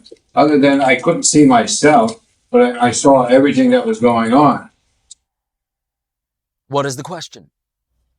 That's similar to what you're talking about.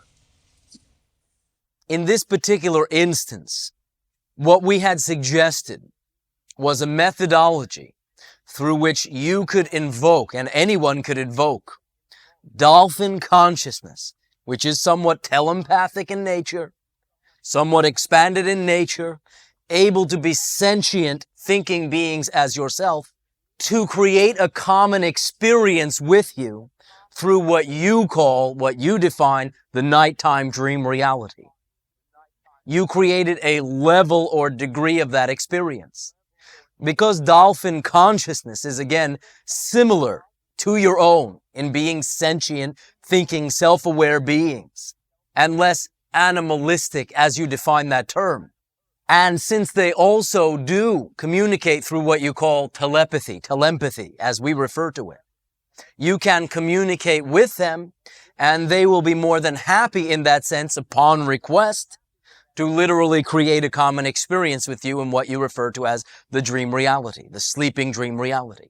That is what we were discussing with you. That was the suggestion that we made to you, to simply, as falling asleep, request the interaction, and then through allowance and letting go, see what happens. You created a degree of that experience. You can consider that it was a shifted perspective so that it may seem like out of body, or you can simply understand that you created another experience altogether. Does that make sense? Digesting it. Ah, digesting. All right. Are you through? Okay. Is it digested? Well, I perceive that you're saying in consciousness. When we expand our consciousness and we see another perspective, I thought that's what you meant. I saw the dolphins, and I guess that's not the same.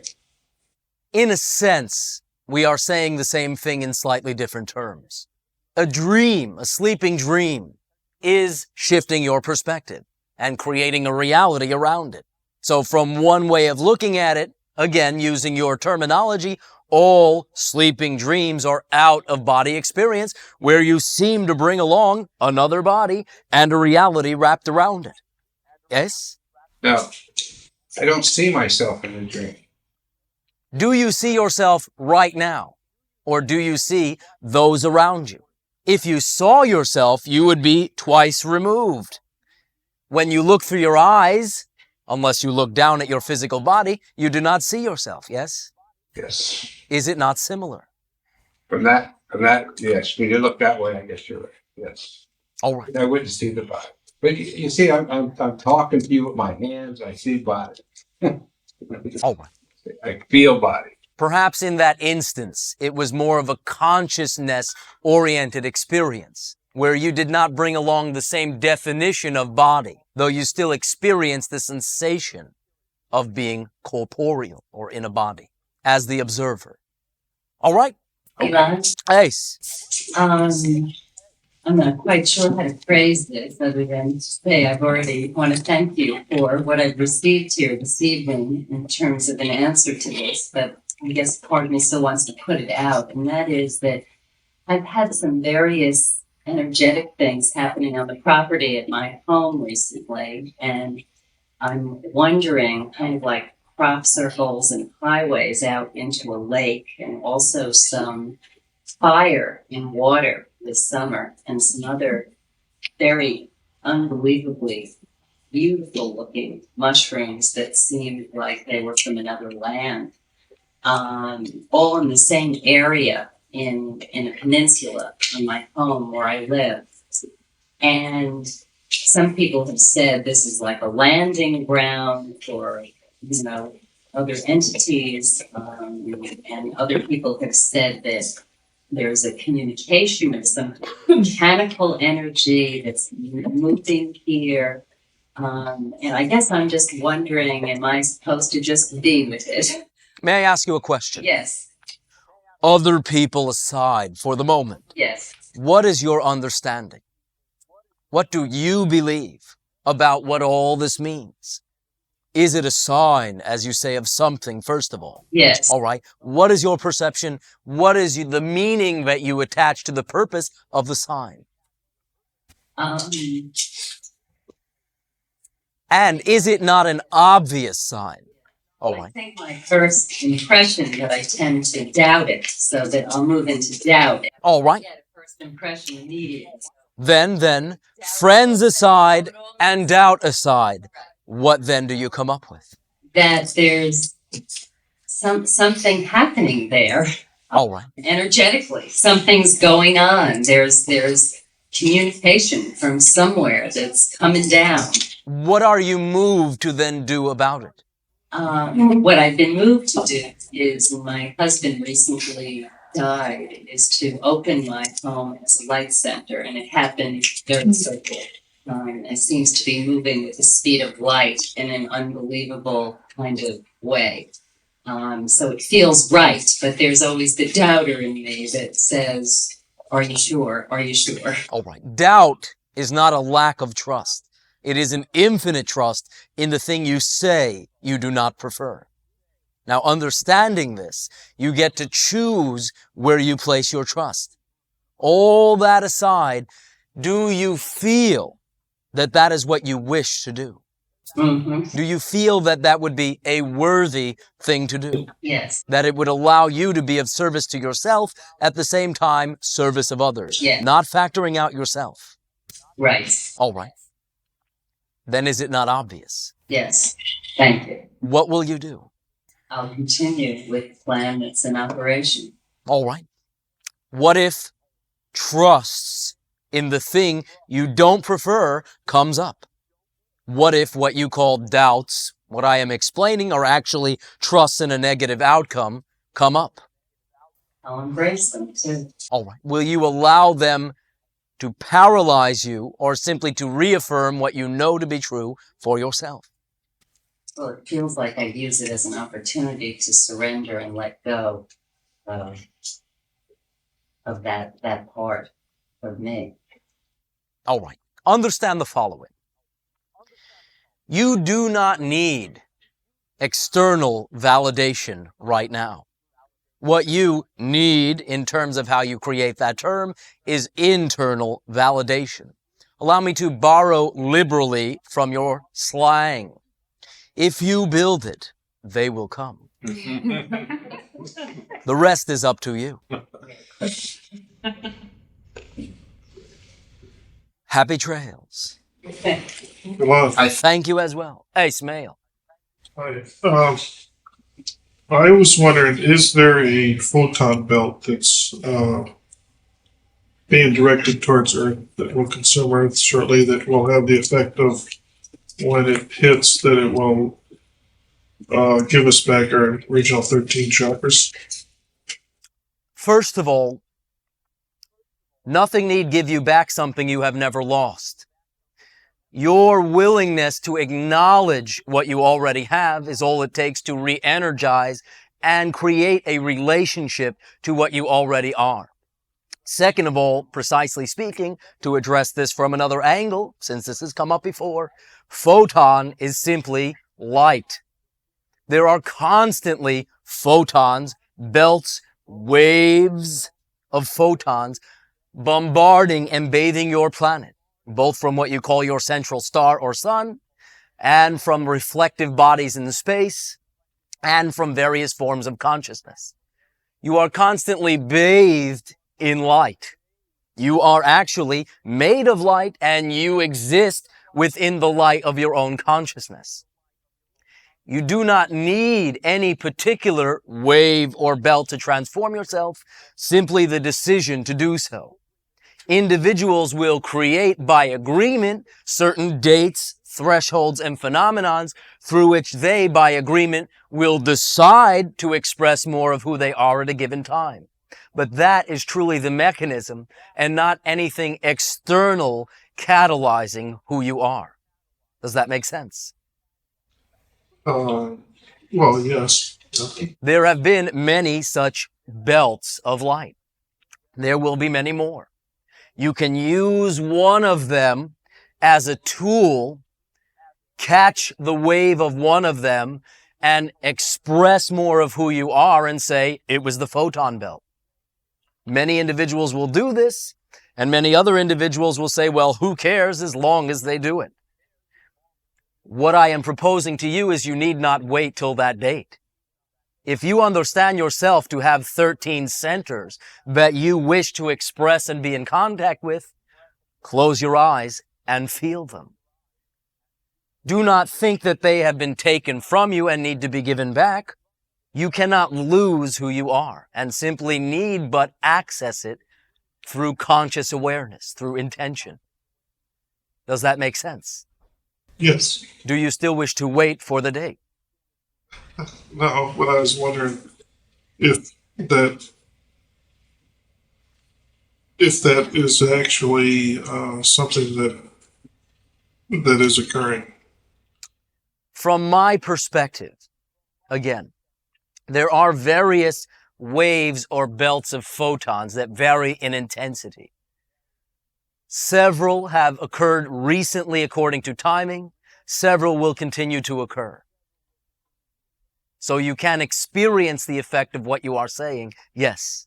But any changes that occur, I simply remind you, you are creating. And simply using that as an opportunity to do so.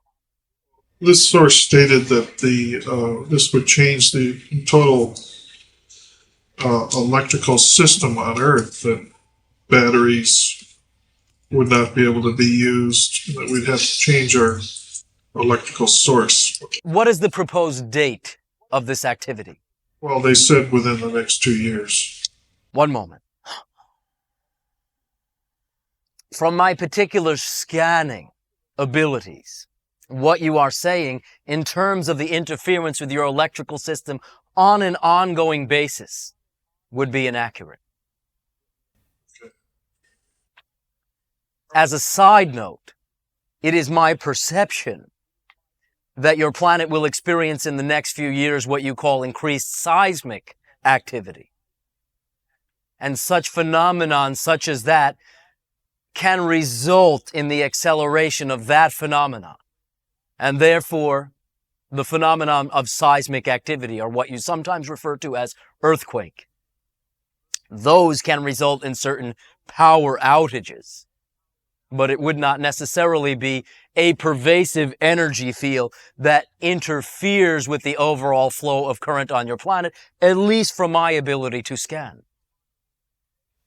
And so that they also had stated that this belt would, through the act of the Creator of blessings or the grace of the Creator, would take us and spin us up to a closer, send us closer to the Siren constellation. So that was just the other part of it. In the way that you mean, there can be that effect, but it would not be as abrupt as you might imagine. It would be imperceptible. All right, thank you. Oh, thank you. Alon? Hey, it's female. 2 questions. All right, number 1. People talk a lot about, protecting yourself with white light when you go into meditation or when you do, I guess, a shift in perspective. All right. Only from the perspective that they can be attacked. In other words, the setting up of a protection is a double-edged sword, as you say, for it already comes from the perspective that an attack may be imminent. So it's like the reason I'm not getting a security alarm is because I don't want to come from the frame of mind that someone's going to attack my house. So I'm not doing that. Well, in a sense. So you're saying that that's not something that's necessary, obviously, unless you believe it is. You are made of white light. Right. So in that sense, why would you need to invoke what you are if you're already that? Individuals who begin by thinking, I am in a body, I am a separate being, I exist within a reality, in their exploration to expand their definition of their self, become aware of the idea of light, the pervasive light of creation. They generally first do so thinking that light to be separate from who they are. Invoking that light from that point of view is still an expansion from believing that they are completely isolated to now at least having some relationship with that light. Therefore, it has a value at that stage of awareness, of understanding. As you begin to less separate yourself and understand all that is, or God is not over here and I am over here and I must connect because we are separate, that whole system takes on less meaning. If God is all that is, you cannot be the one exception. Therefore, you are that energy. You do not reconnect because you were never separate. You can realize, make real in your experience, acknowledge that you always were part and parcel of that energy. Once you have done so, there is nothing to protect yourself from, for there is no outside. Negative influence can only occur if you do not know who you are and have not decided who you are. All options will make themselves present to allow you to choose. Once you have made the commitment to yourself, and that commitment is love, light, positivity, expressing yourself as the creator, negative influence is simply an option that becomes meaningless. That becomes one of the infinite number of possibilities that has nothing to do with you. Okay, 2 more questions. 2 more. All right. Tricky. About healing. In other words, when you heal when you visualize a healing, you think about surrounding it with golden light or bringing in a golden light, or so I've heard, or Vinny does that. Well, that is one way, utilizing color of the white light, which contains all frequencies, to enact, or shall I say focus upon, a particular frequency of energy through which many individuals associate the idea of healing and allow themselves to heal. From one way of looking at it, it is the invoking of a frequency in order for the person to identify with that frequency more strongly, but ultimately they create the healing. So if my awareness was such that I realized I was vibrating in that frequency anyway, I could heal instantaneously. Absolutely.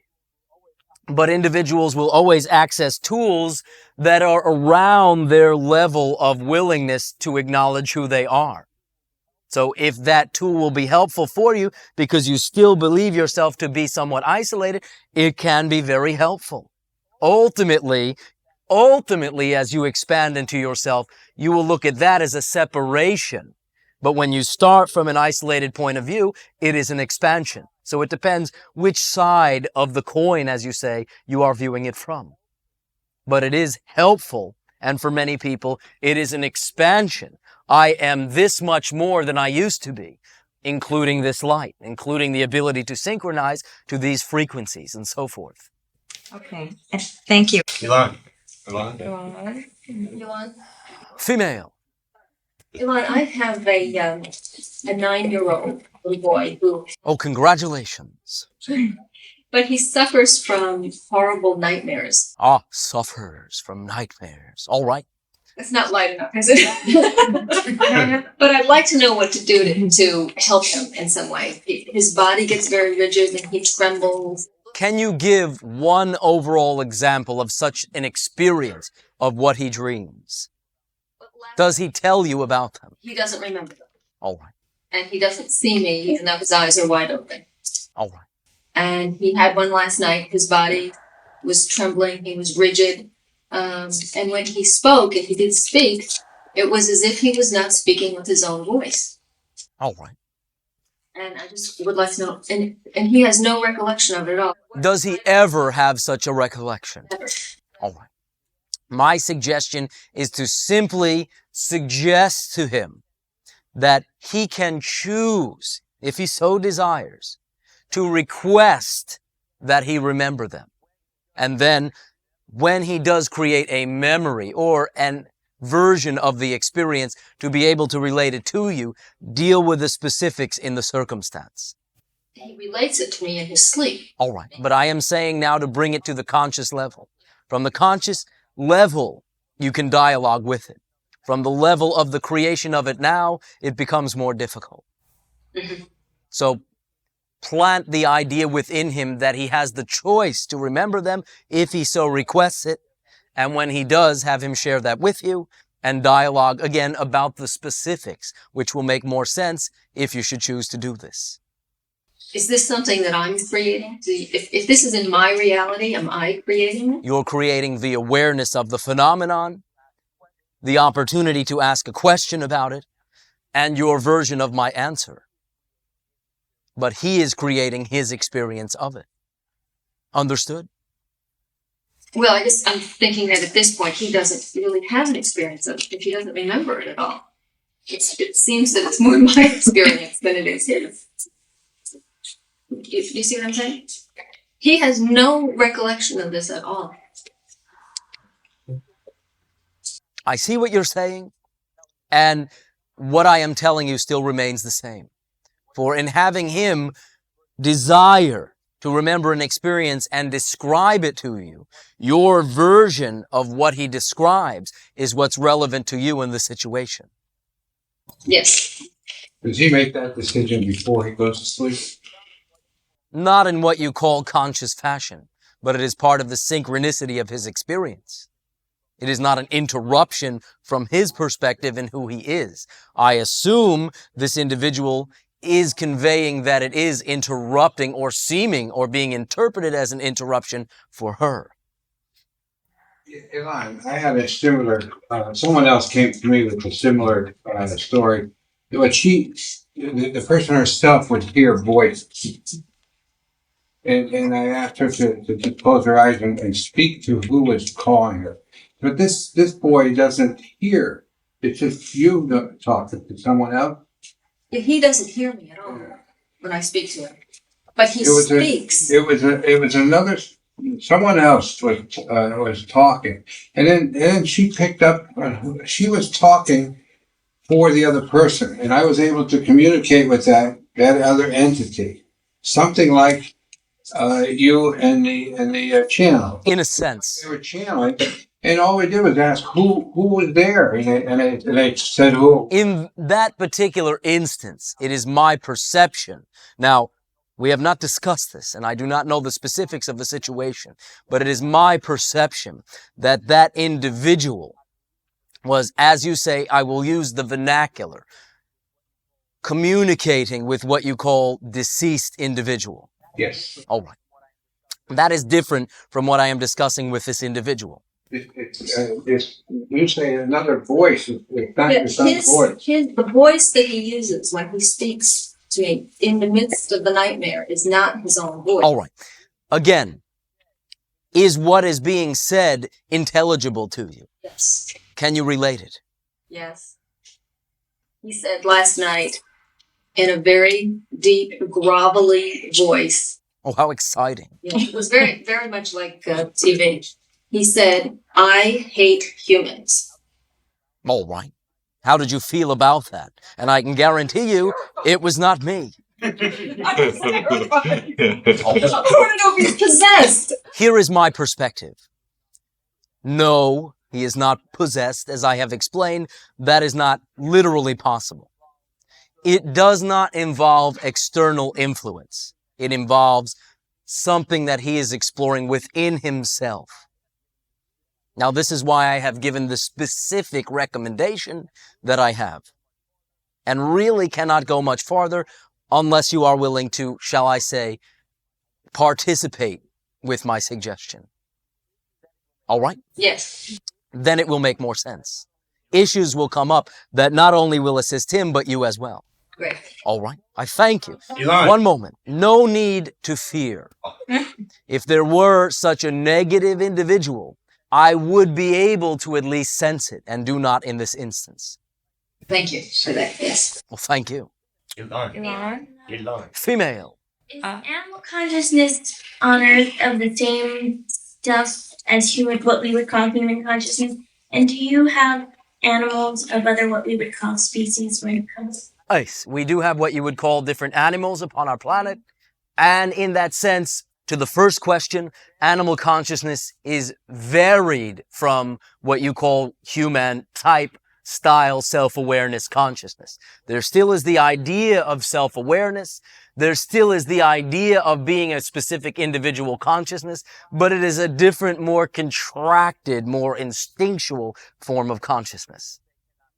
Now, that does not mean that they cannot have affections and so forth toward humans and so forth, but that is largely a mirrored effect. So do you communicate with your animals telepathically? From time to time. In general, there is more simply an acknowledgement of them, so to speak, going about their business, as there is from, as you say, pets relationship. Okay. Well, thank you. Elan. There will be but a few more sharings. Elan. Male. Thank you. 2 question comments. I'll be brief. All right. Let's see. Let's see. My son's 7. We were talking about dreams. He came to me with a very interesting dream, first time ever. He's 7. And in essence, it was he and I in the dream. I walked into the house. I was wearing a specific shirt. I walked into the house and he followed me. And when he got into the house, the room was full of beings with big round eyes and slanted eyes, varying. Some were blinking, some were fixed, and they were all wearing my shirt. Oh, very interesting. I was moved by it, actually. Where might he have seen this before? Wearing your shirt. I don't know. Ah, now I am accessing what you call Halloween. Oh. Interesting. Now, to some degree, there is a representation of communication, but there is also that symbol and its importance to you factoring in here. Okay. Well, I'll share with others. I was basically a Zeta head for Halloween, and my son, of course, saw that and enjoyed it. Okay, that's interesting. And I also took it as, I felt very moved by it when he told me, because I felt like a part of myself was merging and integrating with more of the likes of you and others, and that I was, merging with that. Well, maybe next Halloween you'll be me. However, I suggest walking around on your knees. Oh. Okay. And then, lastly, just to comment on what I talked about at the beginning of the session, that I understand and I believe that anxiety is basically excitement with a negative outcome, a belief of a negative outcome, correct? Yes, that is one way to define it. So, with the so-called anxiety that I might be feeling because of my lack of sleep, I'm frustrated by that. And because I can't seem to find it, I've felt anxiety in my life. I did come up with the idea that perhaps it might be a fear, or the anxiety might be from not really believing what I'm feeling, or not really believing the success that I'm feeling. Yes, to some degree. And feeling that upon waking, you may lose that. Yeah. But you need not feel that. Right. So could you advise a little more on, I mean, I'm pretty sure how to do this, but at this point of where I am in my expansion, what's the next step? Trust that you know best who you are. Take a deep breath while you are lying in bed and have pleasant dreams. All right. Thank you. Chances are, simply by discussing this, you will find that particular phenomenon to subside. Okay. By the way, were you not to feel that you needed the sleep, would be no big deal. It is the idea that you do still feel that you require it. Honor that. I understand. Stay in harmonious accord with who you are. I felt like I didn't need it. All right. I felt like I was shifting over to some sort of new reality that I didn't need it as much. And that's what I was feeling. Well, this will occur literally at some point within physical history. I understood that. But you're perhaps a bit premature, and you also understand that. Right. Hence the friction, the anxiety. Okay. I thank you. Thank you. At this timing, allow me to thank you for your willingness to literally begin to expand your horizons. When you create boundaries of who you will accept that you are, of who you understand yourself to be, stepping over those boundaries can seem a little risky, can seem a little uncomfortable, until you realize that what you are stepping from is you, and what you are stepping to is more of you. The resistance that you may feel, the heaviness that you may have experienced at the beginning of this interaction is because you are crossing a line, and initially upon crossing it, you do so from a limited perspective. Becoming aware of an idea is generally, in a linear sense, in a time frame, the first step toward embracing it, embodying it, being it. The resistance that you felt, though natural, will begin to fall away. The resistance that you may have felt is indeed so deeply ingrained within you, in your societal approach, that it had even affected the channel in the beginning of this interaction, because his core beliefs, his way of expressing himself, cannot completely be factored out of the interaction. Though there is a putting aside of many of these ideas so that I can communicate, when I reach a line where individuals may hesitate to cross, it will be felt from the channel on out all the way through the room, and to whoever may attract that as a first-time concept. It may have felt heavy, like it wasn't light, like, why is Elan speaking like this? He's not having fun tonight. I am having fun, and you too will understand the value in having been willing to step over such a line. As you begin to spontaneously create new experiences, now you will have somewhere to file them. Now you will have some explanation to allow yourself to continue to expand if you should so choose to. I thank you in that sense for indulging me. Did not mean, as you say, to seem to bring you down. However, sometimes, again, when this line from your perspective seems breached, it comes with the territory. Allowing yourself to be present and hear and experience what you are now ready to hear, whether it is obvious or not that you are ready to hear it, takes courage, takes commitment, takes the willingness to step out into more of yourself.